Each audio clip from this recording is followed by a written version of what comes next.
डेरा Ghazi Khan report. Sonia Khan. जिला डेरा Ghazi Khan police की बड़ी कार्रवाई। गंदम और आटा स्मगलिंग की कोशिश नाकाम। एसएचओ थाना वफवा असमतुल्ला की सुपरविजन में थाना वफवा पुलिस ने 2 माह के दौरान स्मगलिंग के खिलाफ बड़ी कार्रवाई करते हुए गंदम और आटे की गैर कानूनी तरसील की कोशिश नाकाम बना दी।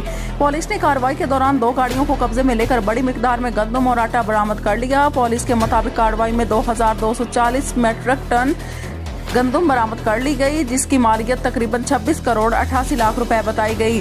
जबकि 1329 मीट्रिक टन आटा भी बरामद किया गया, जिसकी मालियत 17 करोड़ 28 लाख रुपए है।